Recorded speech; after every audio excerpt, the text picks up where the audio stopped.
What's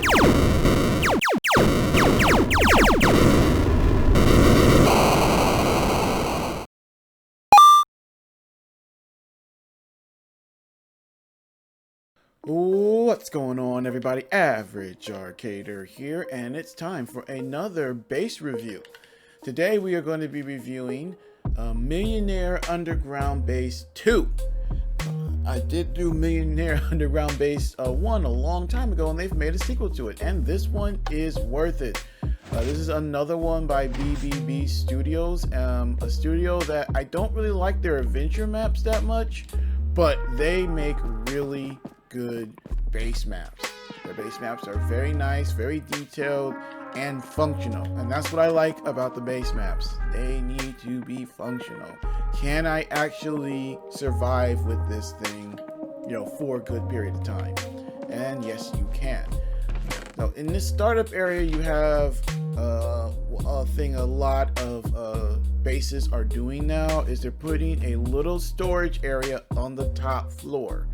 You have armor racks that have armor on them, so you got startup armor right off the back, including a nice set of diamond armor, and storage, quick storage, and then a little bit more regular storage right here. This is all this room is. There's nothing in these chests, but they're here strictly for quick storage that you can quickly do. Say you're out and about gathering up stuff and you don't feel like going all the way down to the bottom of the base to where everything else is. You can quickly store it here and call it a day. Down to the next level. As you can see, everything looks nice. Wonderful decoration. So here we have a bunch of different farms. Over here at first we have a wonderful netherroot farm, already ready to go, which is great for making potions. Here you have the nether portal. Nice little setup. Good to go. That's one less thing you have to build. So I really like it when they go out of their way to put another portal in the base, because that's one less thing you have to go build. You can instantly get started on a nice survival run. Already ready to go.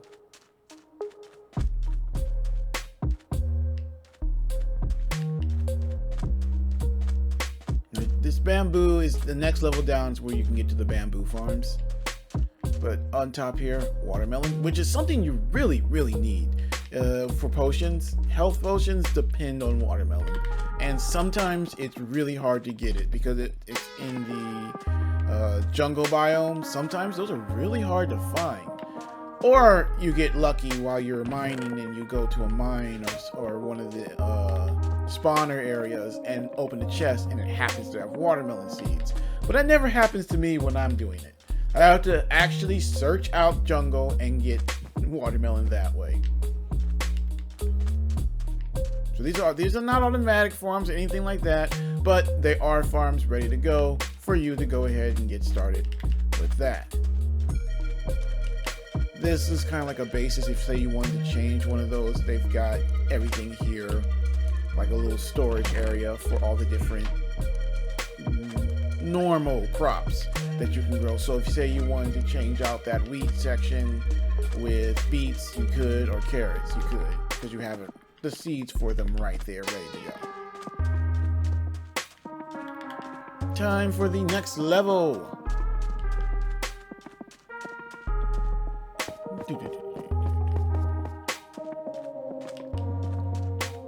Oh yeah, this one's interesting. I'll get over to that over there soon. I'll show you what that is.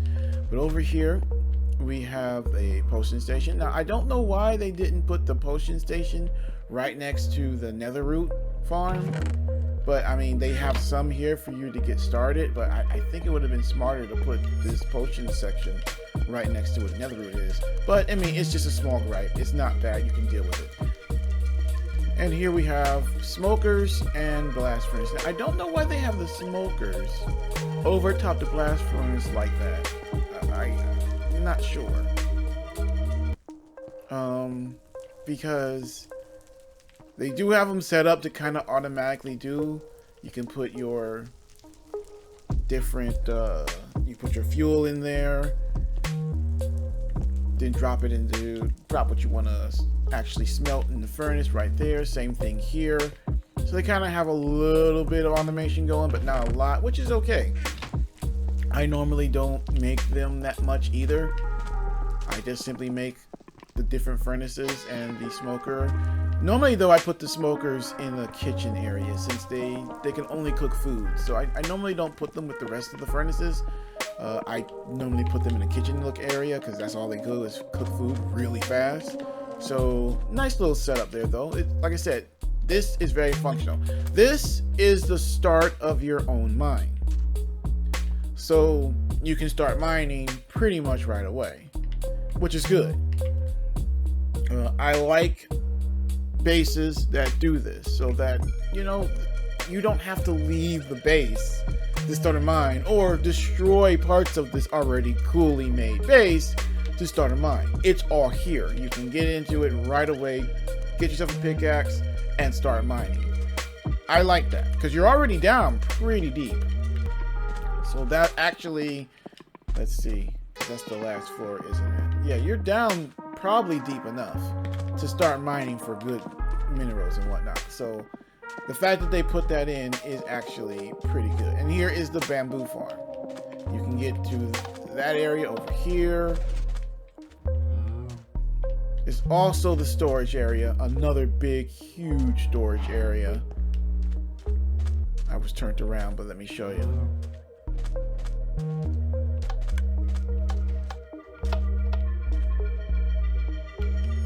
Now they're closed, you walk back over, and then open down. I like how they did that. That's pretty cool.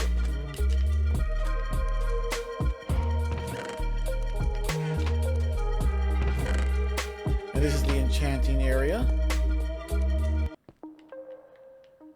Now there's no lampists in here, but since they have the start of a mine on the same floor, that's okay. You're gonna find lampists if you're strip mining. So that's the only thing you gotta go do is hunt down that, but the fact that they put it all in there is good enough for me. Everything's set up, like I said, it's functional. It's got a mine, it's got a base, it's got another portal. Everything's set up, ready to go. All you got to do is get in here and use it. Now, the only thing I've noticed is here we have, these are mob grinders. Well, kinda. You have to kill them yourself. Like get maybe an enchanted bow or something, and then you come up here and you shoot them there. I mean, that's okay, but I wish there was a way to rig it up to where they die on their own, or you can take a sword where they're at right there and take them out from there too. Like I said, it's functions. It's something you're gonna grind experience. You're gonna grind loot. You kill them up there, they fall into the hoppers right there. And then on the other side, same thing, only this one is skeletons. So the skeletons are good because arrows and bows. Zombies, you know, they got some good stuff too after you kill 100 of them. Then you have a small little farm here with cows. I don't know why they didn't do any sheep too, but hey, that's a good start. Cows are useful. You've got milk, you've got leather, you've got meat. And I think that is it. There's nothing else on this floor. So the only thing, and it's only a small thing, the only thing the base is missing is beds. Unless I missed something, which I don't think I did, there's no beds in this base. You have to build your own room.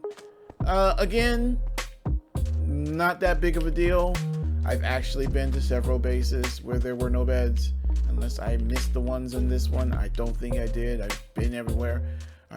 That's the only thing I was missing, a bed. beds for people to sleep. But again, like I said, you can add that. You can make a bed like in this little storage room here. Maybe, you know, get some wool and put a bed in there. Or you could build a little section somewhere else. Either which way, it still is a functional base. I think that's not that bad. The only thing you have to worry about is making a bed.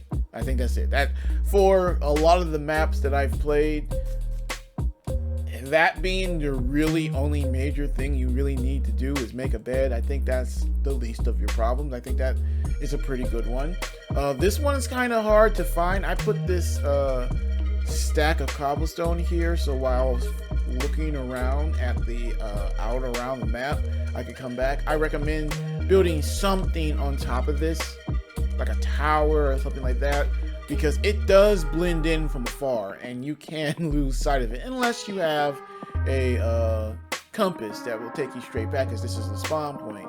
But other than that, I would recommend building like a tower or something, maybe putting a bed in that so that you can find this location easier, say you don't have a compass. Now the surrounding area, when it comes to biomes, it kind of has the same amount. You mostly have birchwood, spruce, and then regular plain style biomes with a little bit of cliff. But for the most part, that's really all you have for the biomes. But they are full of villages, actually occupied villages, and broken portals. I counted 7 broken portals in the surrounding area. So more startup gear for you to get started. Like, they're literally everywhere. Like, there's one right over here. There's one just on the other side of the cliffs. There's one that way. Like, there's a ton of these everywhere, right next to villages. And I think I even spotted a couple illager towers as well. That's about it. Not too much else going on. It is good for building because, as you can see, you have a lot of plain biomes mixed in with these spruce and or birchwood forests. There's some dark forest that way, but for the most part, a lot of it is kind of plains biomes right next to some cliffs and mountains, which is pretty good. See, there's another broken portal right over there. I told you, there's a ton of broken portals around here. But I like the plain biomes because they're flat. And if you're building a village, anything large scale, the least amount of landscaping you have to do just really helps in a survival build. So I like plain biomes for that purpose. When I'm building a structure or something that takes up a good amount of space, not having to do a whole lot of landscaping just helps, because then you can focus on building instead of having to actually carve out the land. You'll still have to do a little bit no matter what, but it just really helps to not have to do a huge amount because the area you're building is relatively flat. And since I like building villages and castles, the fact that they have these cool plain biomes next to cliffs and hills just really helps me out, because that's what I prefer. All in all, this is definitely 100% worth it. I say it's worth it. If you are looking for a good base, definitely use it. It's very functional. Like I said, the only thing you have to do is add beds. So you can easily take maybe that little storage room up top and also put some beds in there to make it into like a makeshift room, and then use the base, use everything else in the base just how you want it. It's good to get a good startup run for a survival run on it, and I would definitely recommend bringing friends in. This can support multiple people for sure. Alright guys, if you are enjoying these base reviews, make sure to leave a like, share, and subscribe. And again, I want to thank all you guys for your awesome comments.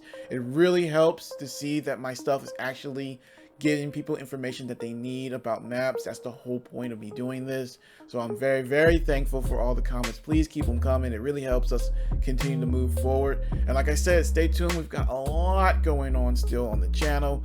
So make sure you're paying attention, subscribe, and hit that notification button so that you don't miss anything we do. All right, guys, Average Arcader out.